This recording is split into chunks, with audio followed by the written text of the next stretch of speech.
Good morning, everybody, and again, welcome to the Peel Halton Local Employment Planning Council's webinar on Legislative Update Bill 148 and beyond. My name is Claudia Policarpio. I am the Communications Specialist for the Peel Halton Local Employment Council, and I will be your moderator for the next hour.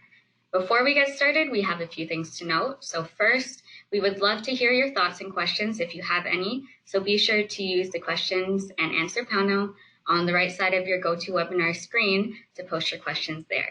Second, please ensure that your monitor screen is expanded to full screen to get the best viewing experience.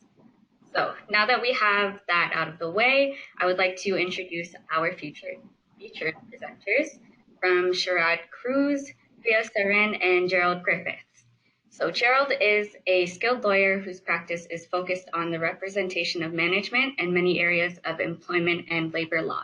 Gerald's expertise includes employment contracts, employment standards, wrongful and constructive dismissal, human rights and accommodation, and grievance arbitration. He is widely published and asked to speak on a variety of labor and employment topics. Priya is an accomplished labor and employment and human rights lawyer with a background in civil litigation. She has extensive experience advertising and representing in a broad range of for-profit and nonprofit management clients. While Priya places an emphasis on practical risk mitigating advice, she is no stranger to the courtroom and regularly advocates for clients in court and before Ontario's administrative tribunals. Fluent in English, French, and Spanish, Priya is widely published and regularly asked to speak on topics related to her practice. So now, without further ado, let us welcome Priya and Gerald. Well, good morning, everyone. Thank you for joining us today. The topic of today's presentation is Bill 148 and beyond. So we're going to be looking at the patchwork of legislation that was left behind in the transition between Kathleen Wynne's government and the Ford government. So let's kick this off. Okay, so we're just going to start with a quick overview of what the legislative changes are that were put in place over the past year and a half or so. So in November 2017, Bill 148 is passed, and that was the Fair Workplaces, Better Jobs Act. Then in April 2018, the Pay Transparency Act was passed, but its implementation was postponed until December 2018. In November 2018, the Police Record Check Reform Act came into force. In November 2018, with Ford's government, Bill 47 was passed, which reversed significant parts of Bill 148, and we'll be talking about that in detail a little bit later this morning. And then finally, in April of 2019, Bill 66 was passed to quote unquote cut red tape. And this made a few more changes to the Employment Standards Act and the Labor Relations Act. So what was Bill 148 about? At its essence, Bill 148 was an act that was designed to protect Ontario's vulnerable workers. So that included temporary help agency workers who are not privy to the benefits of the Employment Standards Act provisions on vacation and termination entitlements. And they often were paid at lower rates as full-time employees. Part-time workers were also captured by this legislation because they're often paid at lower wage rates, and they have inconsistent and variable hours. And then finally, Bill 148 introduced provisions that were designed to protect independent contractors, or rather employees who, or independent contractors who should have been classified as employees because they don't have entitlement to benefits, vacation, or holiday pay, and they have no access to EI or CPP once they're terminated. So then Bill 47 and Bill 66 get passed, and what does that result in? So under the old law, Bill 148, there was a minimum wage provision which would have resulted in an increase to $15 per hour on January 1st, 2019. That was repealed by Bill 47, and minimum wage was frozen at $14 per hour. So next year, annual increases to minimum wage will be tied to inflation. And that will continue after that. So the second area of changes was around scheduling and on-call pay. Under Bill 148, effective January 1st, employees would have had the right to request scheduling changes or location changes. They would have had the right to refuse shifts if they were given less than 96 hours notice. And they would have had the right to 3 hours of pay for cancellation of a regular shift or an on-call shift with less than 48 hours notice. So all of those requirements were repealed. And this is what was left behind under Bill 47. So the 3-hour rule is what was left behind. And what this rule entails is that if an employee normally works more than 3 hours per day and they're called into work, then they're entitled to the greater of the amount of time that they actually would have earned for the hours that they worked, plus wages equal to the regular rate for the remainder of the time, up to 3 hours. So that's option one, or option two would be the regular rate for 3 hours of work. So what that really means is, let's say an employee has already worked, I don't know, 44 hours in the week, and they're called in and they work an additional 2 hours. They would get their overtime rate for those additional 2 hours, plus their regular rate for the remaining hour, because that would be the greater of A and B. This rule, the 3-hour rule, doesn't apply though if work is cut short due to an emergency like fire, power failure, or a storm. Okay. So one of the third changes was the equal pay for equal work legislation. So under the old law, Bill 148, employees were entitled to equal pay regardless of sex or employment status. So this is where that protection for part-time, casual, temporary agency workers came in. So they were going to be entitled to equal pay where work was substantially the same as a full-time worker, for example. Differences were permitted based on specific exceptions, such as seniority, merit, quantity, or quality of work. And the other significant point was that employees were entitled to a review of their wages if they believed they weren't receiving equal pay, and to a rate increase if the wage differential was improper. So that's gone. And what was left behind under Bill 47 is that an employer may now pay employees differently based on employment status. So a part-time employee could be paid at a different rate than a full-time employee, for example. But notably, the prohibition on paying an employee less on the basis of sex remains in effect. So the next big change is under the personal emergency leave provisions, and many of you will recall that there was a lot of controversy over the 2 paid sick days and the prohibition on requesting a medical note. But that's all gone as well. And what we're left behind with are 3 new leaves: sick leave, family responsibility leave, and bereavement leave. So the personal emergency leave days no longer apply. There are 3 different unpaid leaves. And we're back to a scenario where an employer can request medical documentation. And these leaves are available to any employee who has a minimum of 2 weeks of service. So let's talk a little bit about the 3 new unpaid leaves of absence. So the sick leave entitlement is 3 days per calendar year for personal illness, injury, or medical emergency. The family responsibility leave is 3 days per calendar year for illness, injury, medical emergency, or an urgent matter related to a prescribed family member. And I'll get into what a prescribed family member is in a second.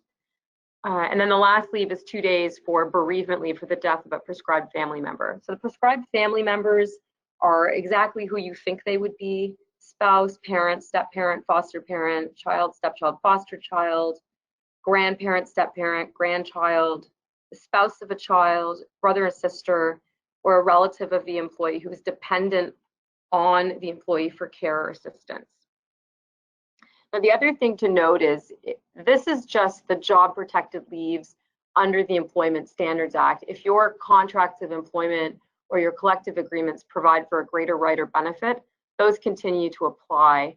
But these leaves would be counted towards or be counted in that entitlement.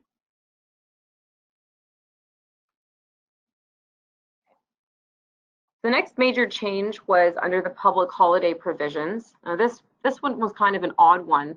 Under Bill 148, the public holiday public holiday pay provision created a windfall for part-time or casual employees because of the way that it was calculated.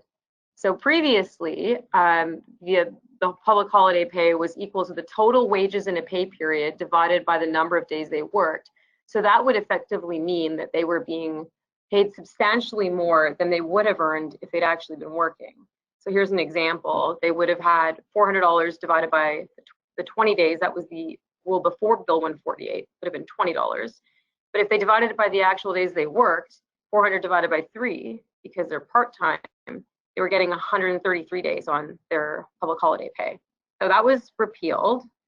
One of the few things that make complete sense. So under the new law, the windfall is eliminated and they reverted to the old public holiday provision. And so it's their regular wages in the 4 weeks before divided by 20. So the next one is the employee misclassification rule, and this is around the rules against misclassifying an employee as an independent contractor.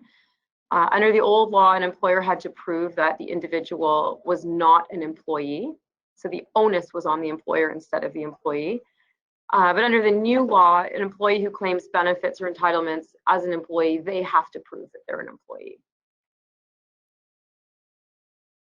It's important to note, though, it's still a violation of the Employment Standards Act to treat an employee as an independent contractor where they are in fact an employee. And what that means is the employer has control over how the employee does their work. They provide them with the tools and equipment of the job, such as an office or a laptop. The employer is scheduling that employee. They're reporting to someone. They're integrated and dependent on you for their income. And they're not really in business for themselves. They're in business for you. They're working for you. So if we're in a situation like that, they're probably an employee. They're not an independent contractor. And an employer could be fined for mischaracterizing them as a contractor. And what that would ultimately mean is that there could be significant liability down the road for vacation pay entitlements, holiday pay, termination pay. And the CRA likes to impose lovely penalties on employers if they get it wrong. So it's important to set up the relationships correctly from the beginning. So what are some of the fines that are under the ESA? Under the old law, the fines were increased to $350, $700, and $1,500. Those fines have been returned to their original amounts of $250, $500, and $1,000. So they're fairly small.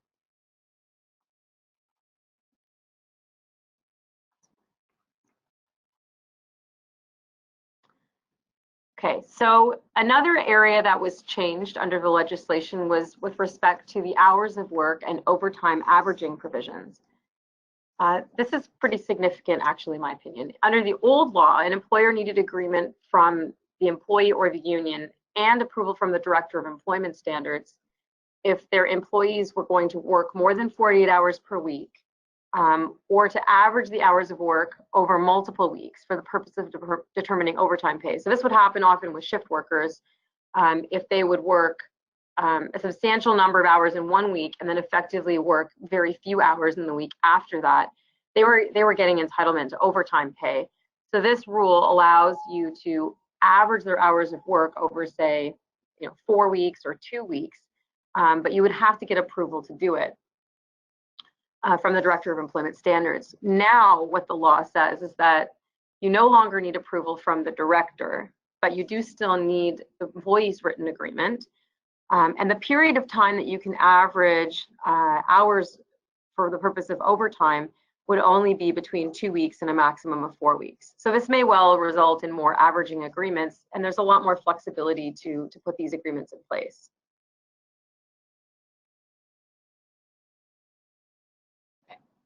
One of the final changes under the Employment Standards Act area is the requirement to post the Ministry of Labor's Employment Standards poster in the workplace. So now what the new law says is that you're required to provide a copy of the poster to any new employee within the first 30 days of employment. But practically speaking, you may want to continue to post the standards in the workplace as well.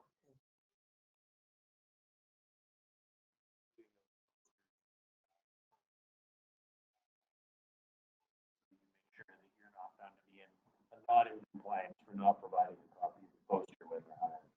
Yep. Okay, so now I'm going to quickly go over some of the changes to employment standards that still apply from Bill 148. Some of the key ones. So effective as of January 1st, 2018, the vacation pay entitlement for employees who had more than five years of service was 3 weeks. So that continues to be in effect. The job protected leaves of absence are still in effect. So family medical leave, employees are entitled to unpaid job protected leave of up to 28 weeks in a 52-week period. So that was an increase from 8 weeks.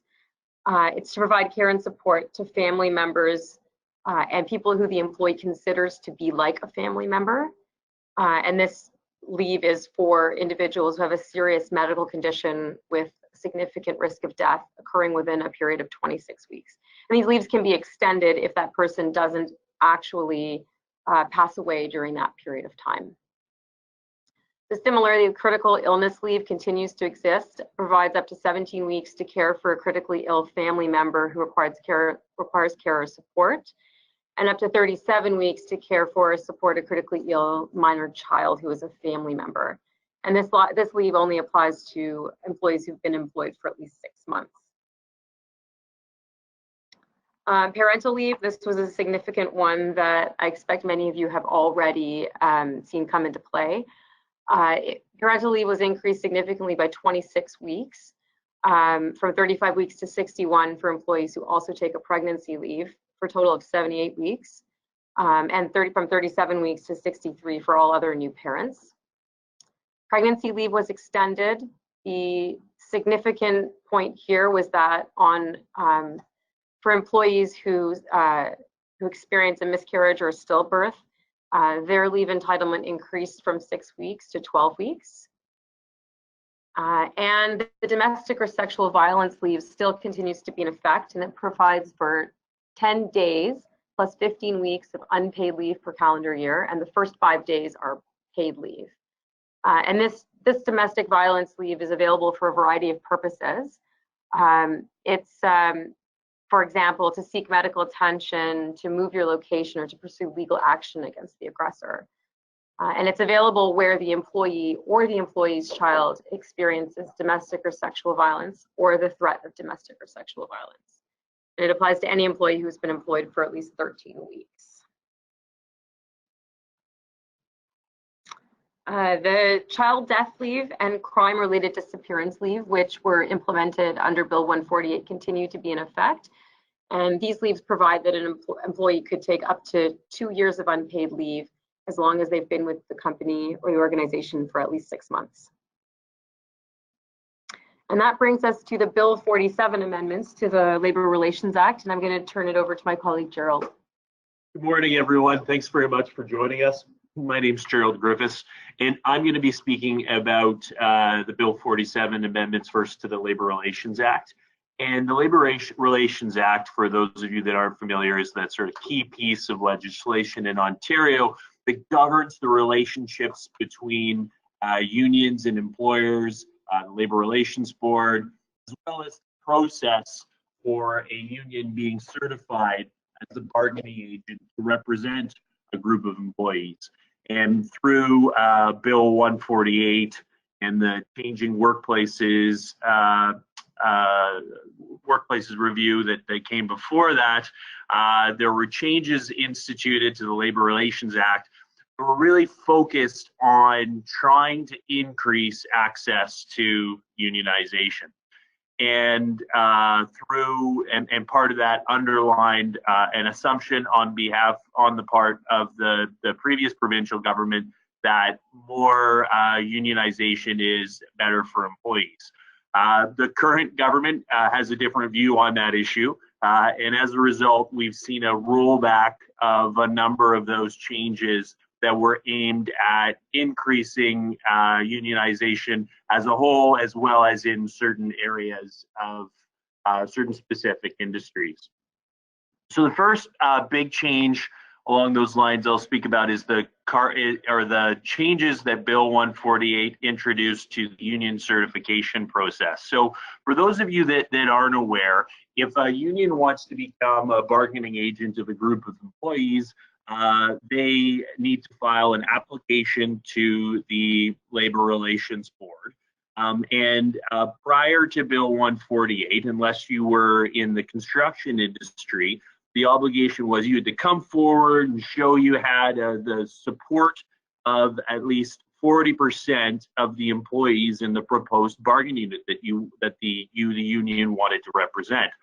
And then by doing that and showing, the way to show support was to show you had cards signed out, union cards signed off by the employees in the bargaining unit. To get those cards signed, unions can say all kinds of things. You, the employer, might not have any idea that it's happening. And then next thing you know, this is all filed. Prior to Bill 148, you file that application showing 40% support, and then a vote happens 5 days later, very shortly afterwards. And during that time period, you, the employer, if you didn't already have notice of the fact that the vote's been filed or the application's been filed, then there's this vote where employees get to have their say as to whether or not they want to be represented. And if more than 50% of the employees say, yes, I want to be represented by the union, then they're certified as the bargaining agent. Well, one big thing Bill 148 did is for a certain specific industry, so building services, which could be things like security, cleaning, industries of that nature, as well as home care and community services, and then temporary help agencies could be introduced without having to go through that process of having a vote. So in other words, you file and show you have enough card-based support, which you may, again, not have an idea about, and unions can say what they'd like, then they would automatically be certified.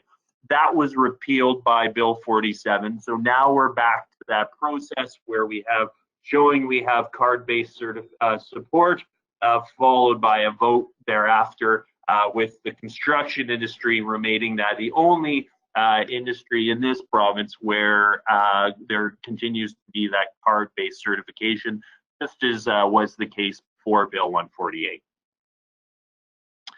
Another example of a change that came through Bill 148 that was aimed at giving greater access to unionization was the creation of this right for unions to try to get employee lists. And so what Bill 148 did is it said the union could apply to the Labor Relations Board, and that's the body that administers and has oversight over that process, seeking a list of the employees in a bargaining unit the union wanted to represent, so long as they could demonstrate they had support of at least 20% of the proposed bargaining unit. So it would permit an opportunity for unions to check to make sure they got enough support before then coming out of the woodwork and filing their application for certification to represent a group of employees. Bill 47 again repealed this, and so the union no longer has a right to request the names and contact information for employees as they did under Bill 148. Now, in practice, those changes to Bill 148, some unions were saying, hey, we're going to use this, and did, and then others, though, wanted to continue to sort of stay in the background before actually filing one of these applications so the employer wouldn't be aware that there was a union preparing or trying to represent a group of employees. But still, this is something, again, that's taken out of the legislation, not something that we have to be concerned about. Still, anytime that we hear or have information, the fact that there may be a union seeking to represent a group of our employees, you as employers do have rights and things that you can say and do. There are boundaries of that. So if you ever hear any word of a union seeking to represent a group of your employees, it's a really good idea to reach out, get an understanding of your rights, and see what you can do to respond to that happening. There is also under the Labor Relations Act some provisions that permit the Labor Board to order remedial certification. And what that means is the Labor Board can say, you know what, we don't even need to see that you have enough membership support, or that you that the employees go through a vote, because the conduct that the employer has engaged in is so egregious, such that we can't really, if we were to hold a vote or we were to see whether enough union membership cards have been signed, we just wouldn't be able to tell. Some examples of that conduct can be things such as, threatening to shut down, threatening to take other courses of action, and what Bill 148, and so that's been in the legislation for a while, but what Bill 148 did is to require an order of remedial certification in those circumstances, rather than it being something that's more discretionary. Now, under Bill 47, the board once again look at whether there are other remedies that can be looked at, such as a second vote, in circumstances where that conduct, where an employer is engaged in conduct such that the true wishes of employees can't be ascertained through a vote or by showing membership support.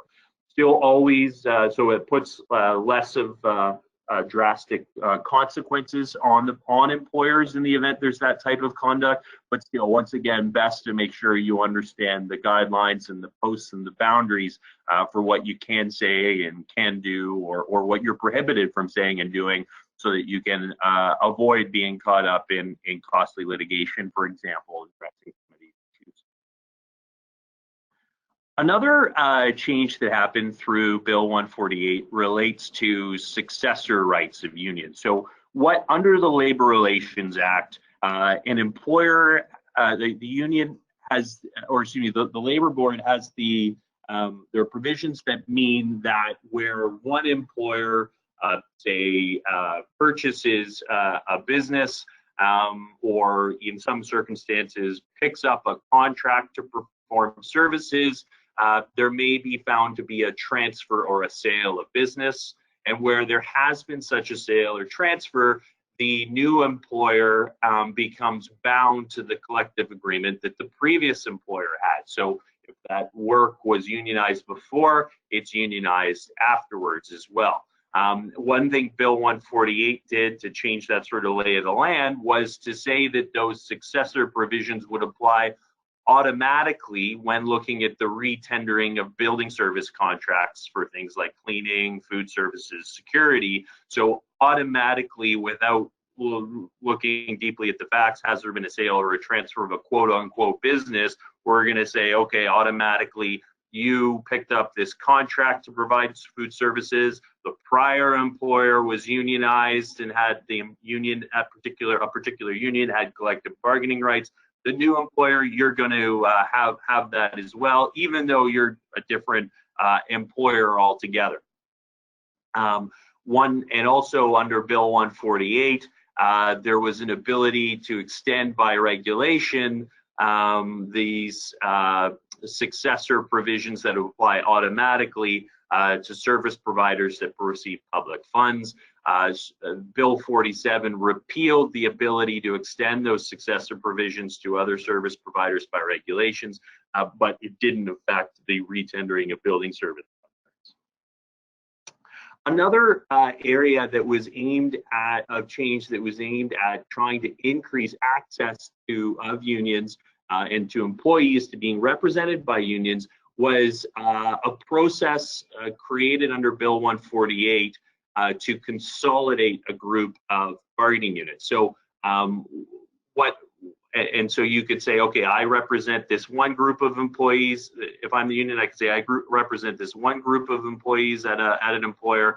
I also represent this other group of employees. And what I want to do is to apply to have these treated and dealt with under the same collective agreement. And what that meant is that if I'm the union, I can say, oh, well, now, it might be difficult for me to, or for us to think about representing just this small group of, say, 10 employees or so. on themselves, because we've got our own costs in terms of putting our resources towards them. But if we go and try to get this group of 10 employees, and then we're and show other people at this employer what a great job we're doing in relation to these employees, then we could also then maybe organize this other group of employees at the same employer. And while we might have double the administrative costs, we can actually just go to the board now and have these unions or these two bargaining units consolidated. So now we've organized one group, and then we were able to organize the second group. Maybe we couldn't organize before, and now we're in a spot where we've also reduced our administrative costs. The Bill 47 actually removed that ability to consolidate, so it takes away that organizing tool or that strategy that we may have seen further developed had it not been for Bill 47. The labor board can still review the structure of existing units and consolidate if they're satisfied that the structure is no longer appropriate for collective bargaining. But that proactive tool that was created under Bill 148 for unions is no longer there. Another key change that came into effect relates to the rights of employees where they've been locked out or there's been a strike and they're away from work. Before Bill 148, what could happen is, or what the obligation for an employer was to, in the case of a strike or a lockout, if that strike ends and in 6 months haven't passed, then as an employer, we'd be required to reinstate the employee. Bill 148 still said we had to reinstate employees following a strike or lockout, but that 6-month time limit was no longer there. So if the strike or lockout went on for way longer than that, we'd still have to put the employee, reinstate the employee. Bill 47 reverts us back to the pre-Bill 148 time, where we still have that 6-month limit for when we have to reinstate an employee following a strike or lockout. Of course, that doesn't affect whether those union rights are still there and whether that collective agreement is still in place. Another change that came through Bill 148 was to introduce an automatic right for a party to access mediation arbitration where negotiating a first collective agreement. So the first collective agreement is that first time you're negotiating a collective agreement after you have after a union's been certified as the bargaining agent. Previously, in order to get access to that first collective, to the mediation arbitration process, which can include interest arbitration, is you had to show some bad faith bargaining occurred through the process. Bill 148 took that away, which would make it easier for a union to just say, oh, we don't have to worry about strikes, we don't have to worry about lockouts, we don't have to worry about the normal give and take in negotiation. Instead, we can try to pursue this through interest arbitration.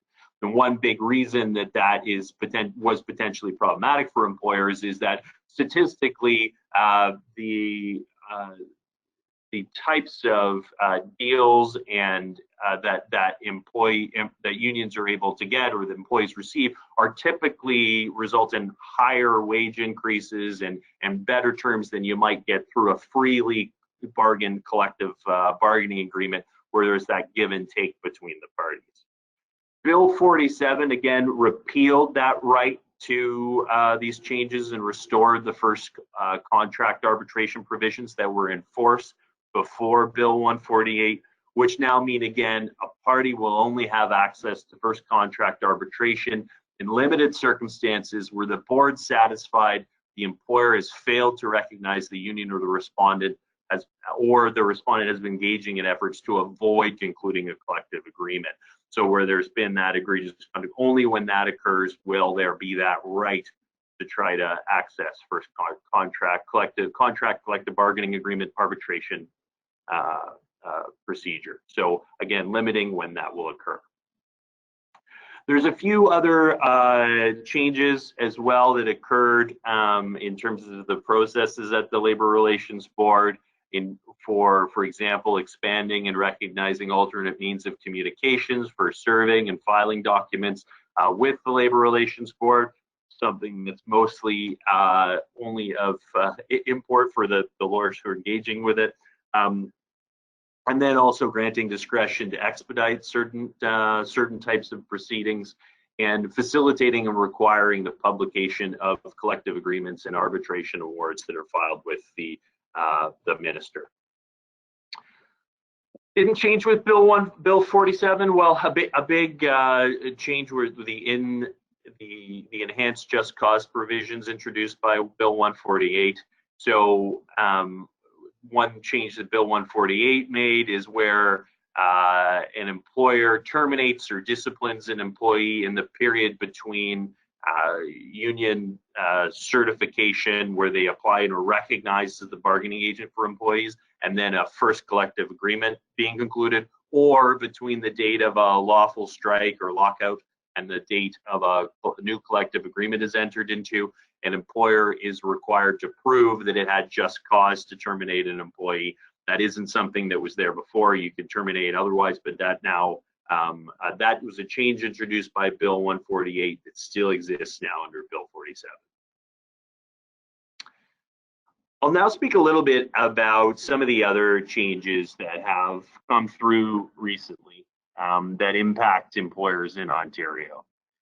So first off, some of you may be aware of the Police Records Checks Reform Act. And I don't know how many of you have gone through the process of trying to have a criminal records check performed, but the process has over the years had a lot of variation from municipality and police force to police force, and huge variation in terms of timelines, what you need to do to get a check completed. And that creates a lot of uncertainty, especially where most of the time in getting these checks conducted, you actually had to go to the police force where the employee resides. So you might be in one municipality, you don't know what's going on in this other one municipality where this employee lives, so you don't know how long it's going to take and what's going to be involved. And this is particularly important for some sectors where you actually have to have criminal records checks performed as part of under legislation. For example, the retirement home industry, long-term care homes are a couple examples. The Police Record Checks Reform Act is aimed at trying to kind of consolidate these processes and give us some certainty and to make some consistency as to how these things are dealt with across the province. This legislation was passed a number of years ago now, but then came into force in November of 2018. I think the real reason that it was passed so long ago and that it hadn't yet come into force was because these processes were so different everywhere, and it took a while for people to and the various police forces to kind of line things up and get them so that they're similar. So now, as a result of this act, employers can request three types of records check: the criminal records check, the criminal record and judicial matters check, and then the vulnerable sector check. And to get any of those checks conducted, and I'll speak in a moment about what comes out from those types of each of these checks, the employee has to give written consent to the specific check before the police can actually run it. And then the employee also has to consent to disclosing the record to the employer after they review the results. So they get to see them first before they disclose them before they're ultimately disclosed to the employer. The content of these checks, the criminal records check will show criminal convictions that aren't, and then summary convictions within a 5-year period only. And then a criminal record and judicial matters check provides additional information, criminal offenses where the person has been found guilty and received an absolute discharge within the past year, or a conditional discharge in the past 3 years. and also criminal offenses where there's an outstanding criminal charge or arrest warrant, and then court orders, except for orders under the Mental Health Act or restraining orders under the Family Law Act. And then in the case of the vulnerable sector check, there's even more information that is disclosed through that process. Just in terms of what we do with all that information, it's important to remember as employers that we can't discriminate against someone on the basis of a record of offenses, but a record of offenses is defined very narrowly under the Ontario Human Rights Code as being a crime, being charged with or convicted of an offense for which a pardon has not been granted, and it doesn't apply to as well as a provincial offense, so a traffic ticket, for example.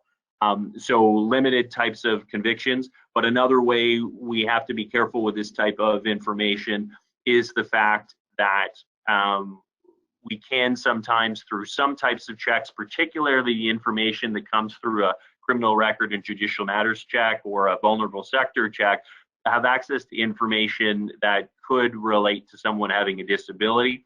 And if we decide to make a decision on the basis of the fact we perceive someone to have a disability, that can receive the protections of the Ontario Human Rights Code. So it's important to be careful what we do with that information.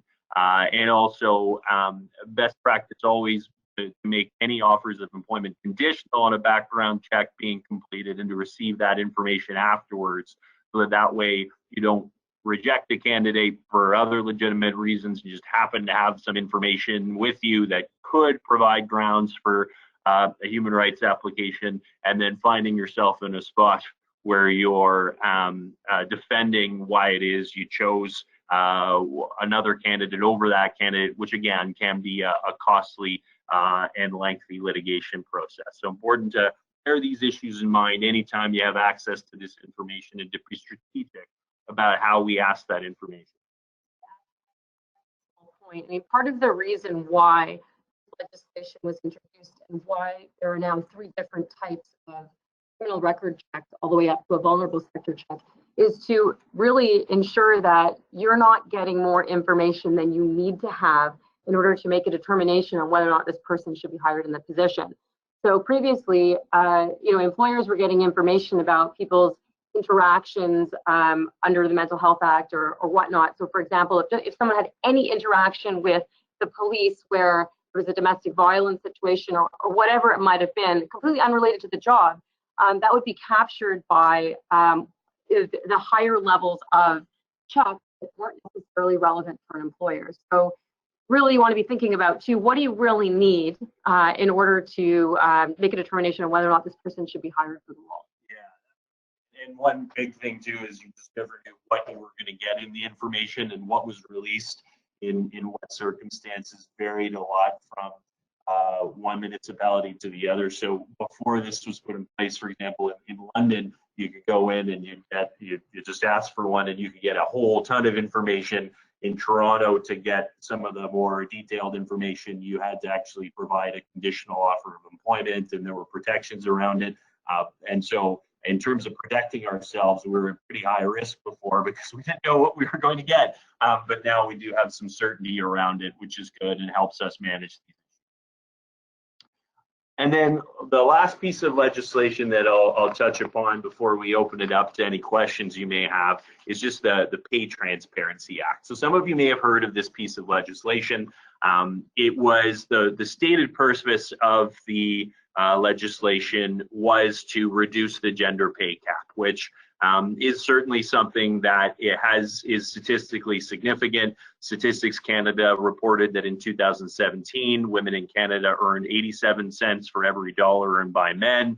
And the Ministry of Labour reports that the gender wage cap in Ontario was 11.3%, which means that on average, women earn about 89 cents for every dollar that men earn, so significant.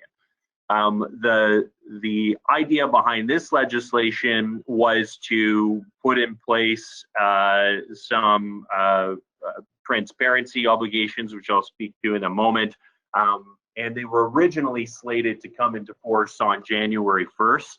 that has been delayed. And so there are consultations which continue to go on and have been going on. We'll see what happens with legislation. There's certainly some noises that it may not come into effect. It could be put on ice for a while, but consultations within the industry groups are continuing, and they're continuing to take more and more submissions. So we'll see what happens, whether it comes into effect in its current form or in some other form. But for reasons I'll get into a moment, it's good to think about all these things and how they could impact the organization should they come into effect in some form similar to the way they are now. And so what are the actual obligations that are contemplated under this legislation? Well, first of all, an employer under this legislation can't request compensation history information from an applicant. So if someone came in, you could say, what were you making in your old job? If we were going to advertise any job postings, we would have to include the expected compensation or range of expected compensation. And then there also under the legislation were requirements, were prohibitions against reprisals or for penalizing an employee for seeking or sharing compensation information. So we couldn't tell employees, look, you've got to keep your compensation confidential. You can't talk to others about it. That would be a breach of the act if we were to discipline an employee for doing that. And then perhaps most controversial of all were the requirements for large employers to file an annual pay transparency report. This is the primary focus of the regulations and the government consultation. So we'll see what happens with this piece. We will, thankfully, I think, have some time whenever it is, if it does come into, the legislation does come into effect in this form or a similar form, we'll know a little bit about what those requirements are.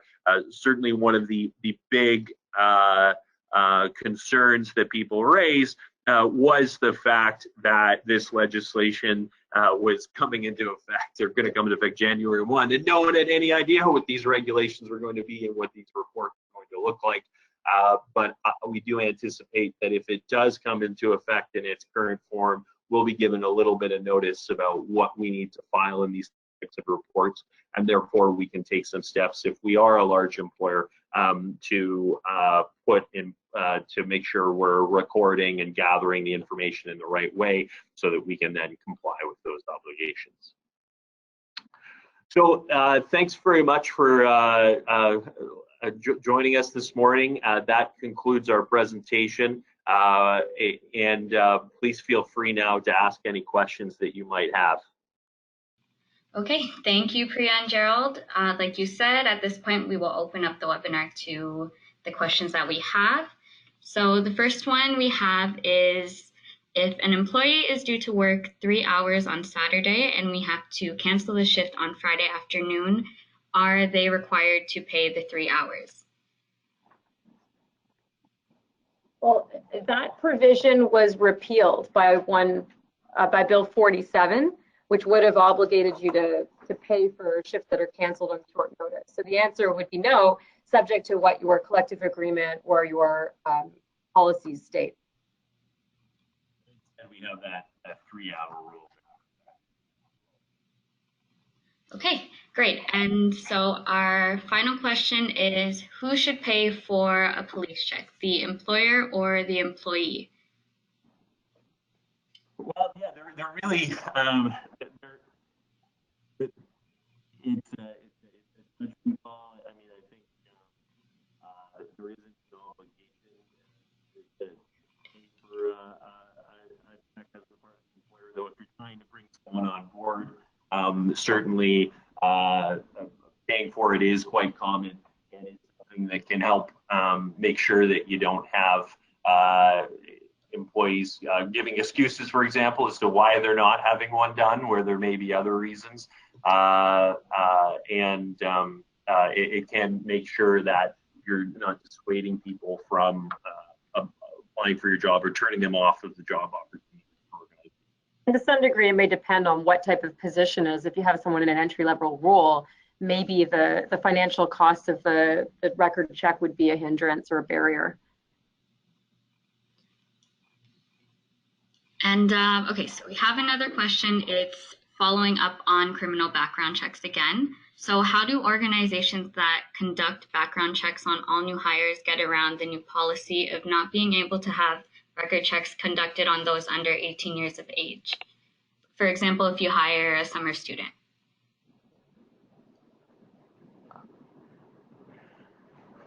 I mean, I think you can only conduct a check for whatever you're permitted to conduct it. I think regardless of what with any type of criminal background check, I think the important thing to always look at all these things is that they're really only one element of the screening procedure, and there's only so much you'll get from it, and the information only helps so much. I think anytime we're looking at any of these things, there are so many other tools we have available to us, such as reference checks, other things we can do for the interview, back checking information that's been provided to us. And I think well, it is great we've got better processes for dealing with criminal record checks. I think they're really only one element, and we have many of other tools available to us that are far more effective and helpful in screening than those are in and of themselves. Yeah, I mean, even if you think about it, when you get a criminal record check, now it only gives you 3 convictions within a 5-year period, and the summary conviction includes things as theft and fraud. So anything that happened, further back in an employee's history, even though it might be, relevant to you to know, it's not going to come back in the criminal record check. Now, Priya, are you able to repeat the first part of your question? It was a little bit hard to hear you. Oh, sorry, you couldn't hear what I was saying? Just the first half.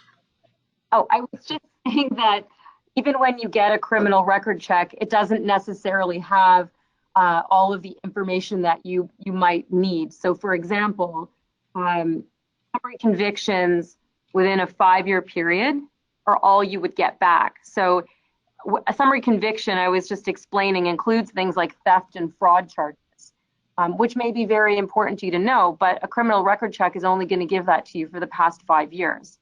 So if you have an employee who has a 20-year employment history, you're not going to know whether or not they were charged with something 10 years ago or 7 years ago.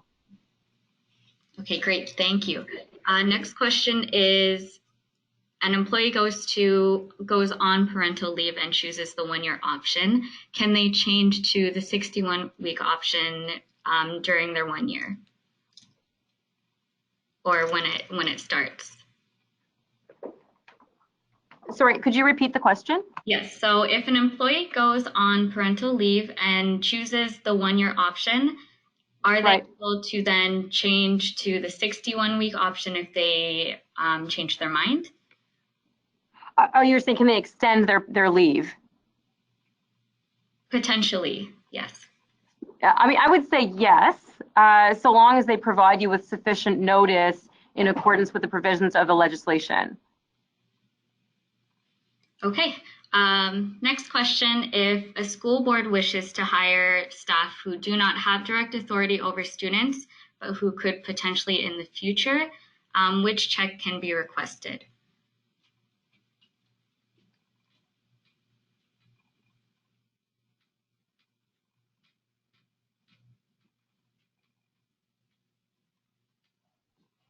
Sorry, Priya, are you there? Can you hear us? I couldn't hear you there. Hi, yeah, and I was just saying, I apologize. I don't know the answer to that question, that specific element off the top of my head. Happy if whoever the questioner is, if they could shoot either one of us an email, we're more than happy to just take a peek and let you know the answer to that specific question. Unless you know, Priya. Okay, great. So, and I guess that's also for other people who may not want their questions answered here. If they want to reach out to you guys, they can do so, right? Yeah, absolutely. So right there is our firm's website. And if you go in there, you'll be able to, on the website, you'll be able to find my contact information as well as Priya's contact information. Okay, perfect. Now we're going to end off with this one last question for you too. So how do you terminate a candidate, or sorry, let me repeat it. How do you terminate a candidate's application if a criminal record is on file that does not align with the company's cultural beliefs? So yeah, there's, I mean, if you're talking about from a workplace culture perspective, I mean, we should make any, again, as you said, any offer of employment conditional upon a satisfactory background check, and we want to make that clear in the offer that we communicate to employees. And then we're permitted, based on that information, to decide in our discretion whether or not the results of the check are satisfactory. And however, the only caveats to that are that we're not taking into consideration unlawful consideration. So if, for example, someone has a charge for possession of cocaine, as one example, and we decide, hey, we don't want to hire this person, there could be exposure for a human rights application where what the applicant says is, you assumed that I was going to do something wrong because I used cocaine, and therefore you thought that I was probably addicted, and addiction is protected under the legislation. You could try to prove that that's not the reason. It's more just about the fact that the person did something unlawful, used cocaine, but it is something that could be a fight in a human rights application. If we make those types of decisions, I think we want to be strategic about how we communicate the issue and how we manage it, even if we practically make it. And important to get some legal advice about it in trying to decide how you want to go about dealing with the situation and reducing the risk that you find yourself caught up in some litigation regarding it. Okay, thank you so much. And thank you everybody for your questions. That is all the time that we have for our webinar today. We ask that you take a couple minutes to answer today's exit survey questions and let us know where we can improve and what topics you would be interested in the future. Just so you know, our next webinar is scheduled for Thursday, August 22nd on cannabis in the workplace. So be sure to check out our social media on LinkedIn, Twitter, and Facebook, or workinginphlhalton.com to see when we will open registration for that. Now, on behalf of myself, our speakers Priya and Gerald, and the entire team at Peel Halton Local Employment Planning Council, thank you so much for joining us.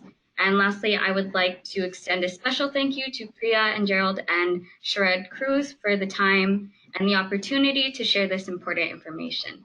It was a pleasure spending this hour with you. Have a great day. Thanks very much for having us. Take care, everyone. Thank you.